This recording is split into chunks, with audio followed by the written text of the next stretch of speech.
Assalamualaikum warahmatullahi wabarakatuh. Perkenalkan, saya Lucia Anggreni Duyanti dengan NIM 2018-3116. Di sini saya dari kelompok 5 akan mempresentasikan materi dari akuntansi dalam kondisi ideal. Nah, anggota kelompok dari kelompok 5 yaitu ada saya sendiri, Lucia Anggreni, kemudian ada Valia Maharani, ada Erlin Jayanti, kemudian ada Alfonsa, ada Vivin Selina, ada Febri Novita, ada Hana Sabila, ada Kasih Yanti, kemudian ada Regina, dan ada Mas Tiffany. Baik, langsung saja. Nah, kondisi ideal dan tidak ideal. Nah, di dalam akuntansi, dalam kondisi ideal itu dapat memberikan informasi dengan relevansi dan reliabilitas sempurna kepada pengguna laporan keuangan. Nah, informasi tersebut meliputi informasi tentang prospek ekonomi mendatang perusahaan, yaitu seperti dividen, arus kas, dan profitabilitas. Nah, sebaliknya, akuntansi dalam kondisi non-ideal atau kondisi tidak ideal ini dalam kondisi asimetri informasi itu menghadapi pemilihan yang tak menguntungkan atau tidak menguntungkan dan penyimpangan moral. Nah, asimetri informasi ini itu dapat menyebabkan problematika keputusan pemakai laporan keuangan dan problematika motivasi kinerja manajemen. Nah, kemudian kemampuan laporan keuangan itu untuk memberikan informasi yang berguna bagi investor atau bagi pengguna laporan keuangan itu tidak terlepas dari permasalahan karakteristik kualitatif dari laporan keuangan itu sendiri, yaitu reliabilitas dan relevansi. Nah, dalam konteks ini, informasi yang relevan itu didefinisikan sebagai informasi mengenai prospek ekonomi di masa depan. Nah, dalam kondisi di mana laporan keuangan tersebut relevan, maka informasi juga bisa diandalkan atau yang biasa disebut dengan reliabilitas. Nah, kita itu dapat menemukan informasi yang dapat diandalkan itu sebagai informasi yang tepat dan bebas dari bias. Nah, kemudian kita juga dapat ini mengeksplorasi kondisi di mana nilai pasar aset dan kewajiban itu sebagai ukuran tidak langsung dari nilai. Nah, hal ini itu biasanya hanya terjadi di bawah kondisi yang ideal. Tetapi jika kondisi tidak ideal, maka permasalahan fundamental itu akan timbul untuk penilaian aset dan pengukuran pendapatan. Itu. Selanjutnya akan dijelaskan oleh rekan saya. Terima kasih.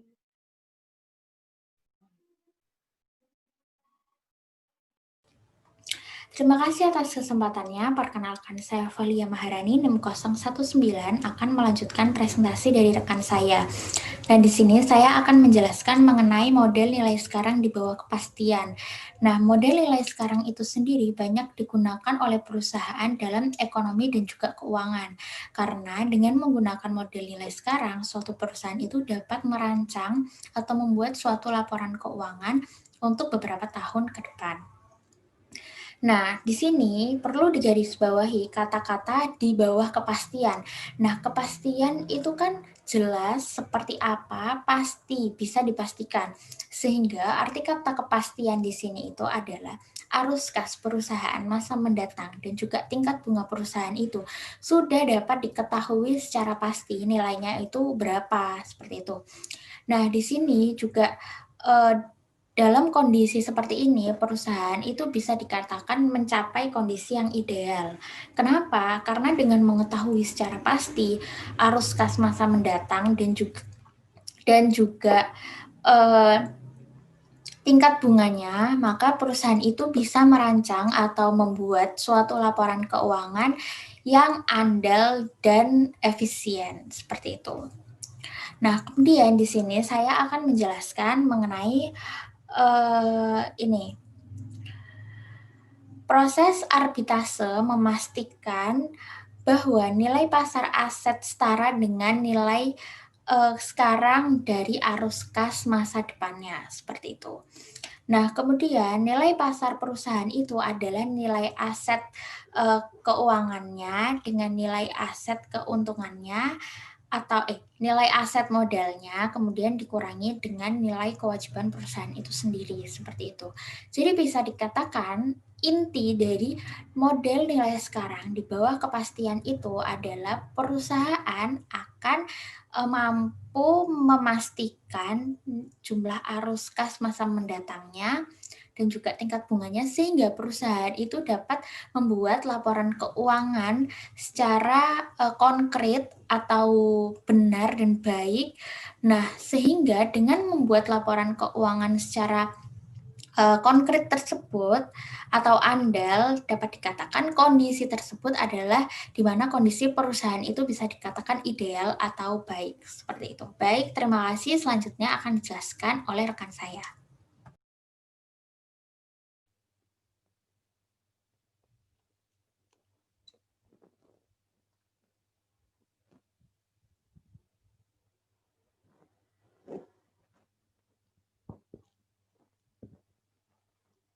Baik, sebelumnya terima kasih atas kesempatannya. Perkenalkan, nama saya Eliana Jayanti Putri dengan NIM 2018-310-056. Di sini saya akan menjelaskan mengenai ilustrasi dari model nilai sekarang atau present value model di bawah kepastian. Dikatakan di bawah kepastian itu jika arus kas masa depan perusahaan dan tingkat bunga ekonomis dalam ekonomi secara luas itu diketahui dengan pasti. Hal ini juga disebut dengan kondisi yang ideal. Ilustrasinya, pertimbangkan nilai sekarang atau present value perusahaan dengan satu aset tanpa kewajiban.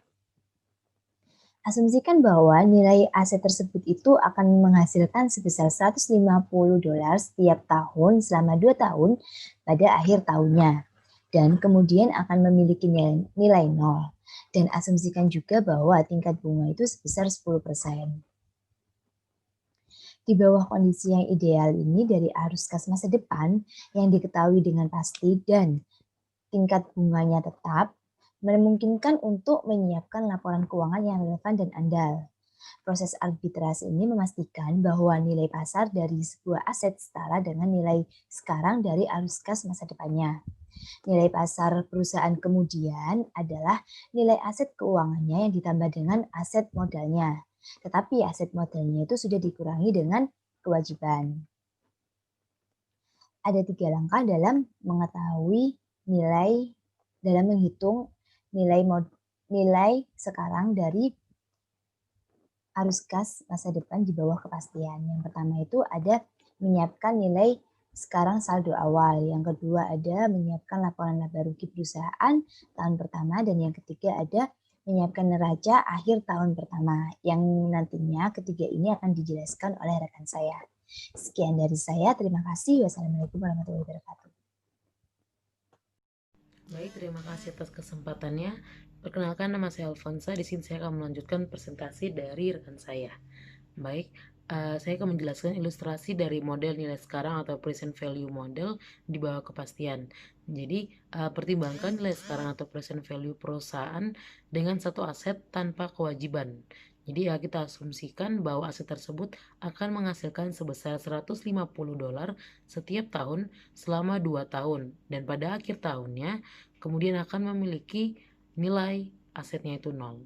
Jadi asumsikan juga bahwa tingkat bunga 10%. Kemudian pada saat 0 atau awal tahun pertama masa manfaat aset, nilai sekarang dari arus kas masa depan perusahaan dilambangkan dengan PA 0.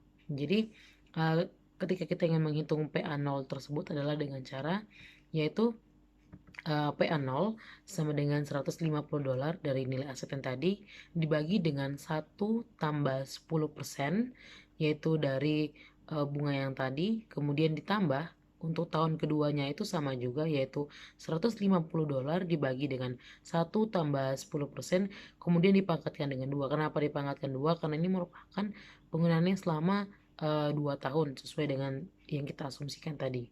Yaitu ketika kita hitung akan menghasilkan $260.33,33.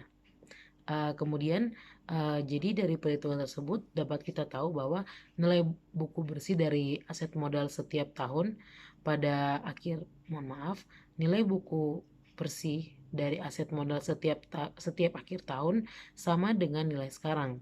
Jadi atau nilai tersebut ini digunakan dan juga dapat ditentukan sebagai nilai sekarang dari arus kas masa depan dari aset tersebut, yaitu dengan diskon 10%. Kemudian yang perlu diperhatikan juga adalah bahwa dalam penentuan tingkat bunga kita tidak harus menggunakan atau membandingkan dengan tingkat bunga simpanan di bank. Tingkat bunga yang relevan seharusnya memperhatikan unsur resiko.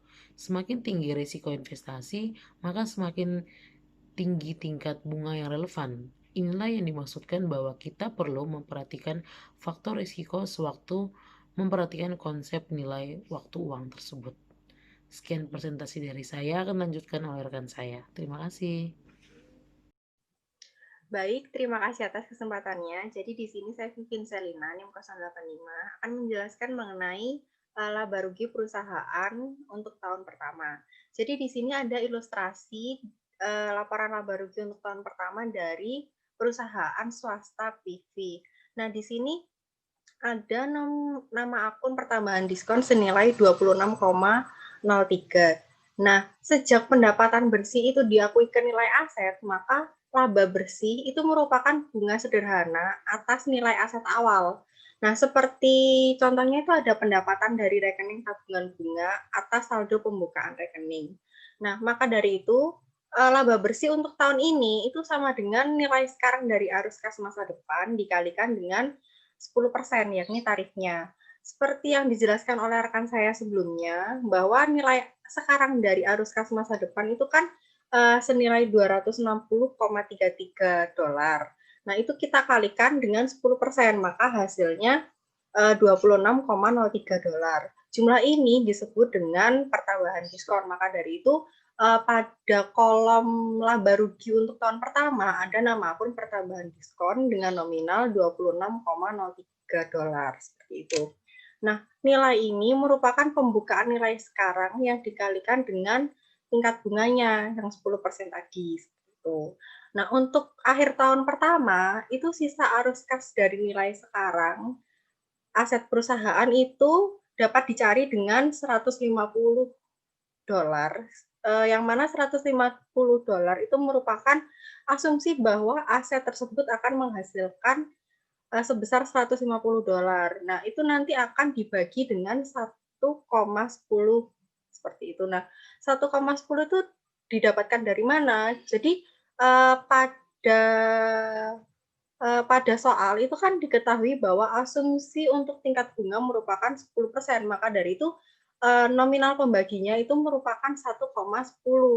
Nah, untuk hasil dari sisa arus kas sekarang pada aset perusahaan itu merupakan 136,36 dolar yang didapatkan dari 150 dolar dibagi dengan 1,10. Itu. Demikian yang dapat saya sampaikan. Selanjutnya akan dijelaskan oleh rekan saya. Informasi laporan keuangan Anda mewakili apa yang dimaksudkan untuk mewakili. Misalnya, valuasi neraca aset modal dan amortisasi yang dihasilkan tidak akan dapat diandalkan jika biaya operasional dikapitalisasi, seperti dalam kasus WorldCom yang dijelaskan pada bagian present value yang dipastikan. Valuasi utang panjang dan tidak akan dapat diandalkan jika beberapa utang adalah off balance sheet, seperti kasus banyak lembaga keuangan yang mengarah ke 2007 sampai 2008, kebocoran pasar yang dijelaskan dalam bagian present value yang tidak dapat dipastikan. Nah, selanjutnya, di bawah kondisi ideal, arus kas diketahui dengan pasti dan tingkat suku bunga bebas risiko ekonomi yang diberikan. Nilai sekarang dari aset atau liabilitas akan sama nilai pasarnya. Selanjutnya, sebagai nilai sekarang, LTD mungkin hanya satu aset dan tidak memiliki kewajiban. Nilai pasar perusahaan juga akan 260,33 dolar pada saat 0, menjadi jumlah dari aset keuangan dan nilai tunai perusahaan kas masa depan dari aset modal. Dengan demikian, total nilai pasar saham nilai sekarang beredar akan menjadi 260,33 dolar. Dalam istilah yang lebih umum, jika sebuah perusahaan memiliki lebih dari satu aset, nilai pasar perusahaan akan menjadi jumlah nilai aset keuangan ditambah nilai sekarang dan penerimaan masa depan bersama dari aset modal. termasuk berwujud kurang nilai sekarang dari setiap kewajiban pada saat poin setelah waktu nol. Nilai pasar perusahaan terus sama dengan jumlah aset keuangan ditambah dengan aset modal. Nah, catatannya bagaimanapun bahwa kebijakan dividen akan mempengaruhi jumlah aset keuangan. Baik, sekian dari saya. Selanjutnya akan dilanjutkan oleh rekan saya. Terima kasih.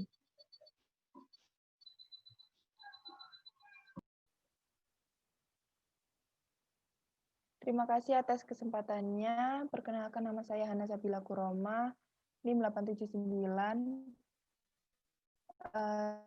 Saya akan melanjutkan presentasi dari rekan saya, yaitu mengenai model nilai sekarang di bawah ketidakpastian.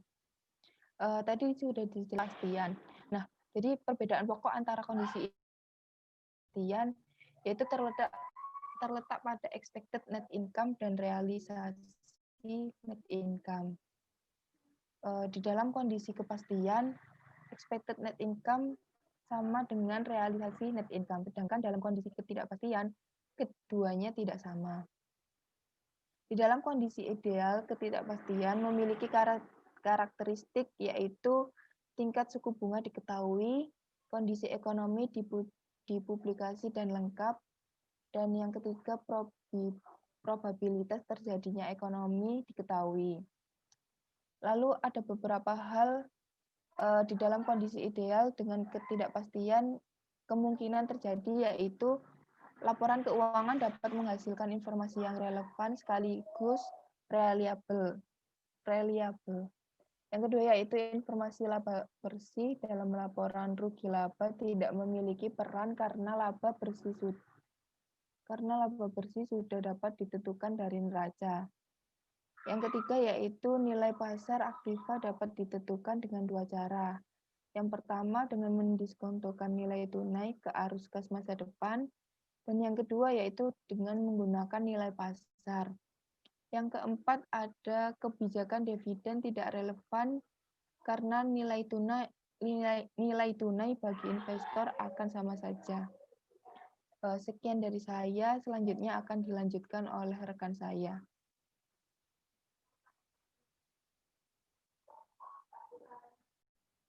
Terima kasih atas kesempatannya. Perkenalkan, nama saya Kasih dengan NIM 98. Di sini saya akan melanjutkan presentasi rekan saya, yaitu mengenai cadangan penguatan akuntansi atau Reserve Recognition Accounting (RRA). Pada kenyataannya, kondisi yang ideal tersebut belum tercipta, dan oleh sebab itu, praktek akuntansi bergerak secara kuat ke arah peningkatan penggunaan nilai wajar dari kelas-kelas besar seperti aset dan kewajiban. Jadi selain pergerakan karena nilai wajar, model nilai sekarang juga menghadapi permasalahan keandalan yang serius ketika kita mencoba untuk merekapnya tanpa kondisi yang ideal. Jadi, sulit untuk dikatakan bahwa perusahaan minyak dan gas beroperasi di bawah kondisi yang pasti.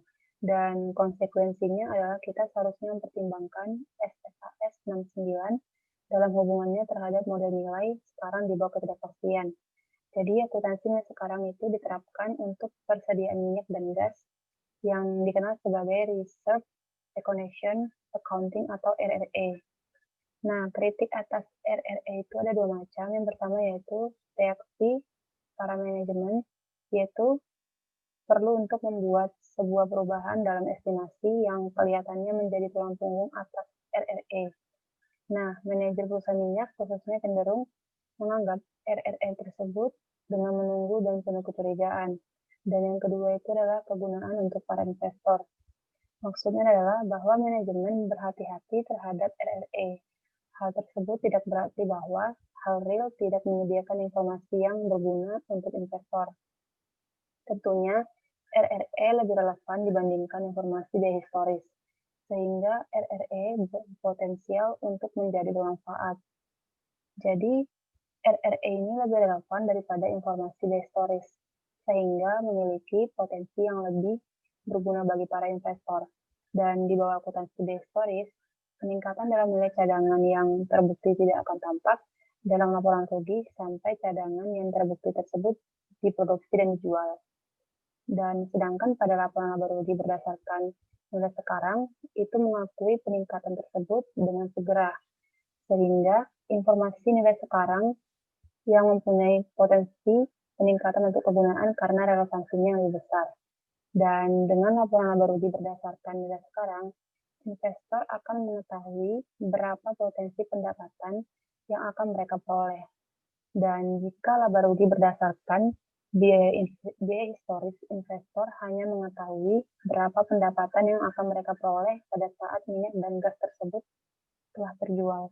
Sekian dari saya, selanjutnya akan dilanjutkan oleh rekan saya. Terima kasih.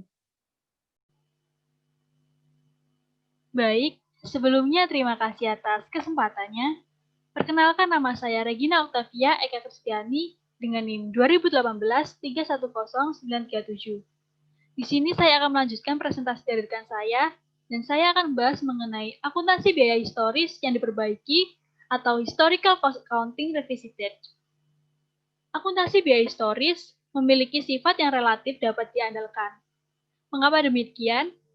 Karena biaya atas aset atau liabilitas dari sebuah perusahaan biasanya merupakan sebuah angka yang objektif, atau kurang menjadi subjek untuk kesalahan dari estimasi dan juga bias daripada perhitungan nilai sekarang. Tetapi, bagaimanapun juga, biaya historis mungkin kurang relevan. Sementara, biaya historis, nilai pasar, dan juga nilai sekarang mungkin sama dengan tanggal perolehan atau akuisisi. Nilai pasar dan nilai sekarang akan berubah selama waktu sebagai perubahan kondisi pasar. Bagaimanapun juga, akuntan melanjutkan untuk menggunakan dasar akuntansi biaya historis untuk jenis aset besar karena mereka bersedia menghilangkan sejumlah nilai yang dipertimbangkan relevan untuk memperoleh keandalan yang masuk akal. Tetapi, dapat menjadi konsekuensi bila akuntansi biaya historis menyajikan trade-off antara relevansi dan reliabilitas. Untuk materi akuntansi biaya historis yang diperbaiki ini akan dijelaskan mengenai tantangan akuntansi biaya historis, lalu ada juga mengenai biaya penuh atau full cost versus usaha yang berhasil atau successful efforts dalam akuntansi minyak dan gas, dan yang terakhir mengenai ketiadaan laba bersih yang sebenarnya yang akan dijelaskan oleh rekan saya selanjutnya. Demikian presentasi yang dapat saya sampaikan. Terima kasih.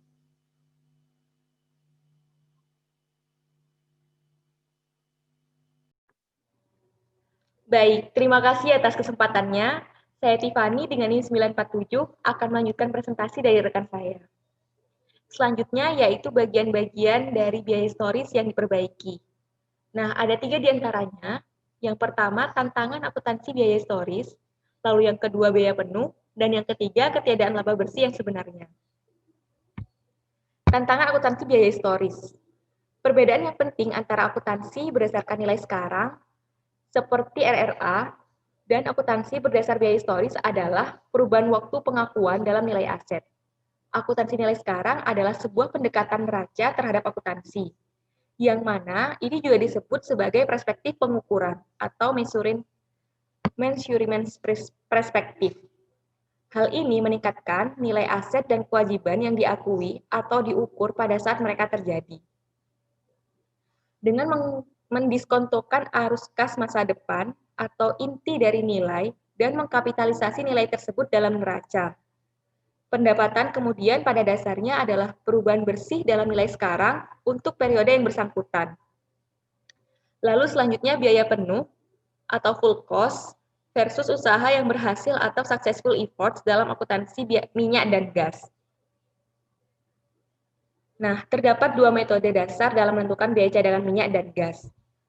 Metode biaya penuh atau full cost mengkapitalisasikan keseluruhan biaya dari penemuan cadangan atau subjek untuk pengecualian tertentu, termasuk biaya pengeboran yang tidak berhasil. Anggapannya adalah bahwa biaya dari sumur yang berhasil adalah termasuk biaya dari lubang kering yang dibor dalam rangka mencari yang berhasil. Metode usaha yang kedua ialah successful effort yang hanya mengkapitalisasi sumur yang berhasil digali dan membebankan lubang yang kering. Alasannya adalah bahwa sulit untuk mendapati sebuah lubang yang kering di dalam tanah sebagai sebuah aset. Secara jelas, kedua pendekatan ini dapat menghasilkan perbedaan material dalam biaya yang dicatat untuk cadangan minyak dan gas, yang menghasilkan beban penyusutan yang juga berbeda secara material. Penggunaan RRA dalam akun perusahaan akan mengeliminasi kontroversi biaya penuh versus usaha yang berhasil. RRA menilai cadangan minyak dan gas pada nilai sekarang. Lalu yang ketiga, ketiadaan laba bersih yang sebenarnya. Di bawah kondisi dunia nyata, di mana akuntansi beroperasi, laba bersih tidak ada sebagaimana sebuah konstruksi perekonomian yang terdefinisikan dengan baik. Sebuah permasalahan yang fundamental adalah kurangnya probabilitas keadaan objektif. Dengan probabilitas keadaan objektif, nilai sekarang dari aset dan kewajiban secara benar merefleksikan ketidakpastian yang dihadapi perusahaan sejak nilai sekarang dimasukkan ke dalam seluruh kemungkinan kejadian masa depan yang probabilitasnya. Dalam kasus ini, informasi akuntansi relevan secara lengkap, sebagaimana andal secara lengkap, dan pendapatan ekonomi yang terjadi. Baik, sekian yang bisa saya sampaikan. Kurang lebihnya mohon maaf. Apabila ada pertanyaan, dipersilahkan. Terima kasih. Wassalamualaikum warahmatullahi wabarakatuh.